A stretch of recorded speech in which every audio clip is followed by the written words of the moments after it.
கார்த்திகை தீபம் சரியில்லை. இன்னைக்கு என்ன நடக்க போகுதுன்னு பார்க்கலாம். வாங்க வீடியோக்குள்ள போலாம். ராஜேஸ்வரியோட கழுத்துல கத்தியை வச்சுக்கிட்டு மிரட்டுறாங்க ரியா. போலீஸ் எதுக்கு வந்தாங்க, நீ எதுக்கு கூட்டிட்டு வந்த அப்படின்னு ரியா மிரட்டுறாங்க. ராஜேஸ்வரி பாட்டி, அடிப்பாவி, நான் ரோட்ல போகும்போது கீழே விழுந்துட்டேன். அப்போங்க இன்ஸ்பெக்டர் பார்த்துட்டு வாமா கொண்டு விடுறேன்னு சொல்லி அவங்க வீட்டை காட்ட சொன்னாங்க. அதுதான் என்னோட வீட்டை காட்டினேன், இதுதான் என்னோட வீடுன்னு சொன்னேன். அது வரைக்கும் கொண்டு வந்து விட்டுட்டு போறாங்கன்னு சொல்றாங்க ராஜேஸ்வரி. ஓ அப்படியா, நான் தான் டக்குன்னு தப்பா புரிஞ்சுக்கிட்டு நான் நினைக்கிறாங்க ரியா. ஆமா, நீ என்ன போலீஸை பார்த்ததும் நீ எதுக்கு என் கழுத்துல கத்தியை வச்சு மிரட்டின, நீ என்ன அக்யூஸ்டான்னு கேட்குறாங்க ராஜேஸ்வரி.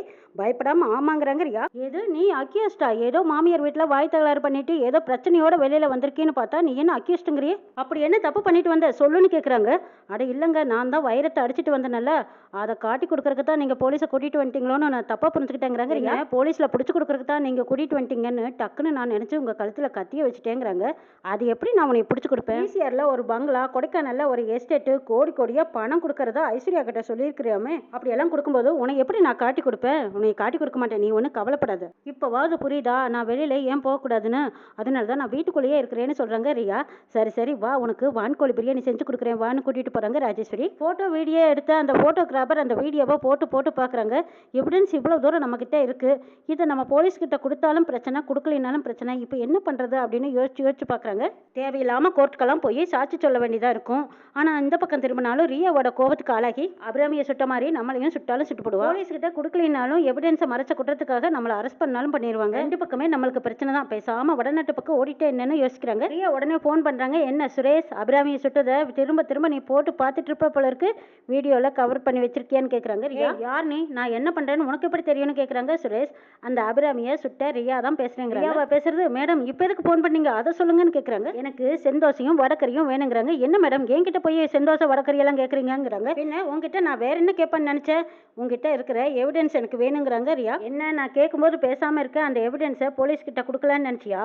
அப்படி நீ கொடுக்கலான்னு நினச்சின்னு போய் அபிராமிக்கு ஏற்பட்ட நிலைமை தான் உனக்கு. அந்த வீடியோ கவரேஜை கொண்டு வந்து என் கையில் கொடுத்துரு, உனக்கு எவ்வளோ பணம் வேணாலும் நான் தரேன். பணத்தையும் வாங்கிட்டு நீ எங்கேயாவது தலைமறைவாக போயிடு. ஆனால் போலீஸ்கிட்ட மட்டும் அந்த எவிடன்ஸை கொடுத்து அபிராமி பக்கத்தில் இருக்கிற பெட்டு காலியாக தான் இருக்குது, அந்த இடத்துல நீ ஐசியில் போய் படுத்துக்க வேண்டியதாக இருக்கும், பார்த்துக்கோங்க. நான் சொல்கிறபடி கேட்டால் உனக்கு பணமும் உயிரும் மிச்சம். அந்த எவிடன்ஸை போலீஸ்கிட்ட கொண்டு கொடுத்து அபிராமி அருணாச்சலத்தோட கடைசி வீடியோவோட உன் வாழ்க்கையும் முடிஞ்சது.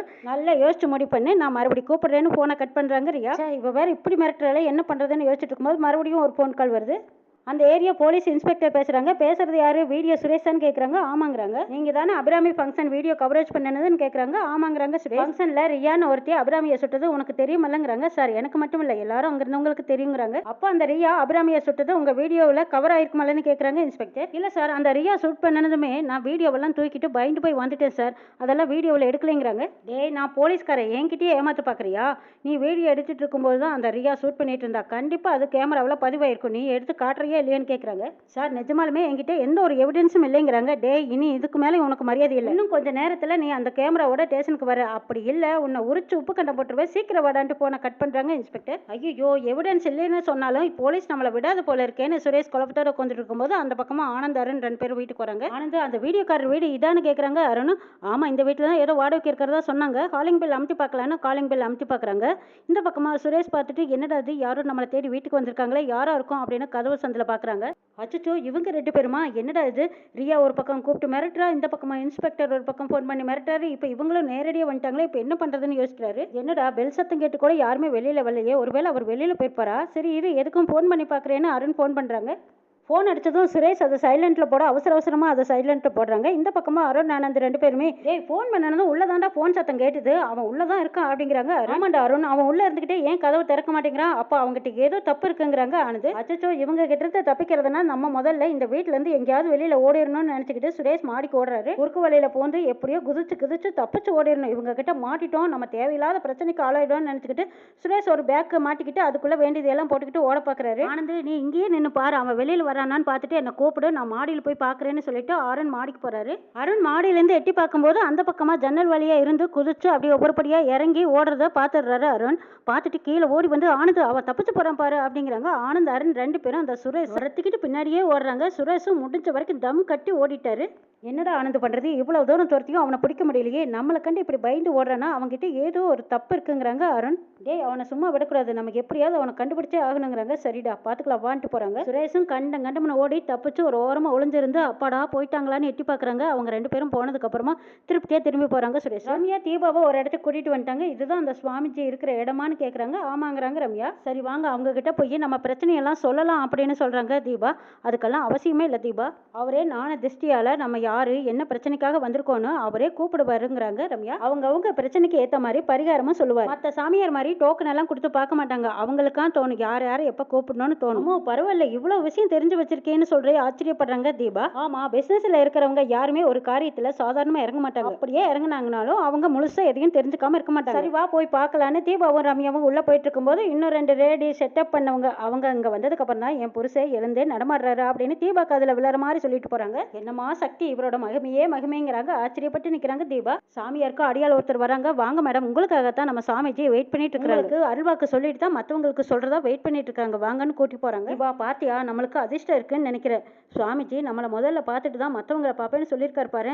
வா போய் என்னன்னு கேட்கலான்னு போறாங்க ரம்யாவும் தீபாவே. நம்மளுக்கு கிடைச்ச வெற்றி தான் ஆண்டியை காப்பாற்ற இவர் மூலமா நம்மளுக்கு ஒரு நல்ல வழி கிடைக்கும்னு நினைக்கிறேன், வா போலான்னு போறாங்க. ஆமா எனக்கு இங்க வந்ததுக்கு அப்புறமா நம்மளுக்கு ஒரு நல்ல வழி கிடைக்கும்னு தான் நானும் நம்புறேன்னு போறாங்க தீபா. ரம்யா தீபா 2 பேருமே போலீஸ் சாமியாருக்கு முன்னாடி போய் உட்காந்துக்கிட்டு, சுவாமிஜி உங்கள் பக்தர்கள் 2 பேரும் நாங்கள் ரொம்ப நேரமாக இங்கே கோந்திருக்கோம், நீங்கள் கண்ணு திறந்து எங்களை பார்த்து எங்களுக்கு ஒரு நல்ல வழி சொல்லணும்னு கேட்குறாங்க ரம்யா. குழந்தா உன் பேர் ரம்யா தானேன்னு கேட்குறாங்க. ஆமாம் சாமி, முன்ன பின்ன நீங்கள் என்னை பார்த்ததில்ல, என் பேர் உங்களுக்கு எப்படி தெரியும்னு கேட்குறாங்க ரம்யா. அடுத்தது தீபாவை பார்த்து, குழந்தாய் உன் பேர் தீபா தானுங்கிறாங்க. ஆமாம் சாமி, உங்களை பார்த்தாவே இவ்வளோ பவ்யமாக தெரியுது, ஆனால் எங்கள் பேர் எல்லாம் உங்களுக்கு எப்படி தெரியும், எப்படி சொல்கிறீங்கன்னு கேட்குறாங்க. எனக்கு ஞான திருஷ்டியில் எல்லாம் தெரியுங்கிறாங்க. சரி உங்கள் ஞான திருஷ்டியால் எங்கள் 2 பேர்த்தில் யாருக்கு பிரச்சனைன்னு சொல்லுங்க பார்க்கலான்னு ரம்யா கேட்குறாங்க. மகளே உனக்கு தான் பிரச்சனைங்கிறாங்க. அச்சோ கவுத்துட்டானே, இது எப்படியாவது மேனேஜ் பண்ணணுமே அப்படின்னு ரம்யா திருன்னு முடிக்கிறாங்க. ரம்யா சமாளிக்க பாக்குறாங்க. சாமி நீங்க என்ன சொல்ல வரீங்கன்னு எனக்கு புரிஞ்சு போச்சு, நானும் தீபாவும் உயிர் தோழிங்க, அதை என்னோட பிரச்சனைன்னு ஏன் சொன்னீங்கன்னா நாங்க 2 பேரும் ஒண்ணுக்குள்ள ஒண்ணுங்கிற காரணத்தினால தானே நீங்க அப்படி ஒரு வார்த்தையை சொன்னீங்கன்னு கேட்குறாங்க ரம்யா. ஆமா மகளே நீ ரொம்ப ஸ்மார்ட், கண்டுபிடிச்சிட்டியே, உன் மாமியார் உடம்புல 3 குண்டு பாஞ்சிருக்கு, அவங்க உயிர் தப்பிப்பாங்களா தப்பிக்க மாட்டாங்களான்னு நீ அருள்வாக்கு கேட்க வந்திருக்க அப்படித்தானே கேட்குறாங்க. தீபாவும் ஆமா சாமி அப்படித்தான் கேட்க வந்திருக்கேங்கிறாங்க.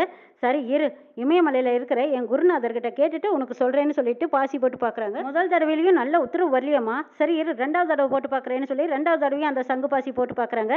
என்னம்மா இது 2வது தடவையும் நல்ல உத்தரவு வரலையே, 3வது தடவையும் நல்ல உத்தரவு வரலையம்மா அப்படிங்கிறாங்க. சாமி நீங்க சொல்றதை பார்த்தா எனக்கு பயமா இருக்கு, எங்க அத்தைக்கு ஏதாவது ஆயிடுமான்னு கேட்குறாங்க தீபா. அதுல என்னமா சந்தேகம், உன் மாமியார் உசுறு ஏற்கனவே போயிடுச்சு.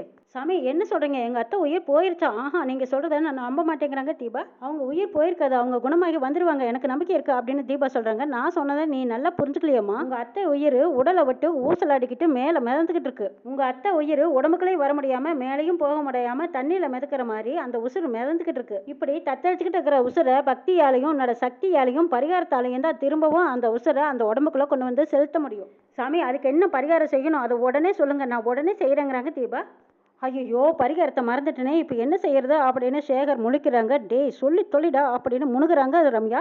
ஐயோ எப்படியாவது சொல்லணுமே, என்ன பண்ணலாம் அப்படின்னு சொல்லிட்டு சேகர் அங்கேருந்து சொல்லு அப்படி இப்படின்னு ஆட்டம் கட்டிக்கிட்டு போகிறாங்க அந்த பக்கமா. ஏற்கனவே ஃபோனில் பதிவு பண்ணி வச்சிருப்பார் போல இருக்கு, ரம்யா சொன்னதையெல்லாம் சேகர் பதிவு பண்ணி வச்சிருக்காங்க. இப்போ ஹெட்ஃபோன் போட்டு என்ன சொல்லணும் எப்படி பேசணும்னு பதிவு பண்ணதை திரும்பவும் ரிஹர்சல் பார்த்துட்டு வந்து திரும்பவும் வந்து சேகர் சொல்றதுக்காக வரும்போது ரம்யா பார்த்துடுறாங்க. அடப்பாவே ஹெட்ஃபோனை காதில் மாட்டியிருக்க, அதை கழட்டுன்னு ஜாட பண்ணுறாங்க. அதுக்கப்புறமா ரம்யா சொன்னதை புரிஞ்சுக்கிட்டு காதில் மாட்டிக்கிற அந்த ஹெட்ஃபோன் வயரெல்லாம் பிடுங்கி சோப்பில் வச்சுக்கிட்டு அந்த பக்கமாக வந்து தீபா கிட்ட சொல்கிறாங்க.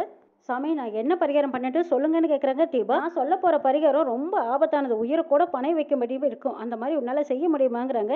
என்னோட அத்தை உயிருக்காக நான் என்ன பரிகாரம் வேணாலும் செய்கிறேங்கிறாங்க தீபா. எங்கள் அத்தை உயிரை காப்பாற்றுறதுக்காக என்னோட உயிரை கொடுக்கறதுக்கு நான் தயாராக இருக்கேன், பரிகாரத்தை மட்டும் என்னன்னு சொல்லுங்க சாமின்னு கேட்குறாங்க. உன்னை பார்க்கறதுக்கு சாந்தமாக இருக்கேன், இந்த கடினமான பரிகாரத்தை உன்னால் செய்ய முடியுமான்னு கேட்குறாங்க. டே அப்பா நான் சொன்னதை விட அதிகமாக பில்டப் கொடுக்குறானே, போகிற போக்க பார்த்தா இவன் உண்மையான சாமியாரை ஆனாலும் ஆயிடுவான் போல இருக்குன்னு ரம்யா மனசுக்குள்ள நினைக்கிறாங்க. சாமி நீங்கள் எதையும் யோசிக்காதீங்க, என்ன பரிகாரமாக இருந்தாலும் நான் செய்ய தயாராக இருக்கேங்கிறாங்க தீபா. சரி அப்போ உனக்கு தண்ணியில் மிதக்க தெரியுமான்னு கேட்குறாங்க. எனக்கு தெரியாதுங்கிறாங்க தீபா. அதுக்கு நிறைய பயிற்சி எடுத்திருந்தா தான் அந்த மாதிரி ஒரு பரிகாரத்தை பண்ண முடியும். சாமி அந்த பயிற்சியெல்லாம் எனக்கு தெரியாது, மிதக்கவும் தெரியாதுங்கிறாங்க தீபா. நீ தண்ணியில் மிதந்தினா தான் உன் மாமியாரோட மிதந்துக்கிட்டு இருக்கிற உயிரை காப்பாற்ற முடியும். காலையில் சூரியன் உதயமாகி சூரியன் அஸ்தமாகிற வரைக்கும் நீ தண்ணியில் மிதக்கணும். அப்படி நேர்ந்துக்கிட்டு கடவுள்கிட்ட பிரார்த்தனை பண்ணினா தான் உன்னோட வேண்டுதல் நிறைவேறும்னு சொல்லிடுறாங்க. தீபா யோசிக்கிறாங்க. இப்படி ஒரு பரிகாரத்தை சொல்லி கொடுத்த ரம்யாவையும் அந்த சேகரையும் கார்த்திக் கைப்பிடியா வந்து பிடிச்சு தீபாவை காப்பாற்றி கூட்டிட்டு போவாங்களாங்கிறதையும் நம்ம வர சொல்ல பார்க்கலாம்.